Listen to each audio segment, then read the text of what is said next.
सोने के पिंजरे में एक तोता कैद था और तोता बोलने वाला था। राजा जी के यहाँ पर यह प्रथा थी कि महीने में 2 बार कथा होती थी और कथा सुनाने के लिए जब भी पंडित जी आते, जब भी वो अध्याय खत्म करते तो हर अध्याय के आखिरी में कहते हरि मिले तो बंधन छूटे। और जैसे ही पंडित जी ये कहते तोता कहता पंडित झूठा है। और जैसे ही तोता ये कहता पंडित जी के लिए सिचुएशन अजीब हो जाती, हर बार एम्बैरेसिंग सिचुएशन हो जाती। 2-3 बार तो चल गया, लेकिन पंडित जी को लगा कि तोता मानने वाला नहीं। पंडित जी अपने गुरु के पास गए और गुरु जी को बताया कि वहाँ पर जब राजा के यहाँ पर कथा सुनाता हूँ और कहता हूँ कि हरि मिले तो बंधन छूटे, तो तोता कहता है कि पंडित झूठा है। ये तोता पंडित झूठा है बार बार क्यों कहता है? तो गुरु जी ने कहा कि चलते हैं, चल करके तोते से बात करते हैं। गुरु जी पंडित जी के साथ में तोते के पास पहुंचे और तोते से पूछा कि भैया बात क्या है? तो तोते ने बताया कि गुरु जी एक बार मैं एक ऋषि के आश्रम में पहुंचा, वहाँ पर मंत्रोच्चारण हो रहा था, जो उनके शिष्य थे मंत्र बोल रहे थे। मैंने एक मंत्र सुन लिया और मंत्र याद करके मैंने रिपीट कर दिया।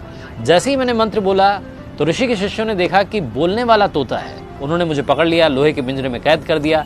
एक बार ऋषि के आश्रम में उनके एक शिष्य थे, सेठ जी, वो आए। उन्होंने मुझे देखा कि बोलने वाला तोता है, वो अपने साथ में ले गए और ले जा करके मुझे चांदी के पिंजरे में कैद कर दिया। एक बार राजा जी के यहाँ पर दावत थी तो सेठ जी ने सोचा कि क्या गिफ्ट दिया जाए। फिर उन्हें मेरी याद आई, उन्हें लगा कि इससे महंगा कोई गिफ्ट नहीं हो सकता। वो मुझे लेकर के गए और राजा को भेंट कर दिया। रानी को मैं बड़ा पसंद आया और मुझे सोने के पिंजरे में कैद करवा दिया। कुल मिलाकर के रहा मैं पिंजरे में ही, मेरा पिंजरा नहीं छूटा। तो जब जब मैंने हरि का नाम लिया मेरा बंधन नहीं छूटा। गुरुजी ने तोते को अपने पास बुलाया और उसके कान में एक बात कही। गुरुजी पंडित जी को लेकर के वहाँ से चले गए। अगली सवेरे जब सुबह हुई तो राजा के सेवकों ने देखा कि पिंजरे में तोता मरा हुआ था, उल्टा पड़ा हुआ था।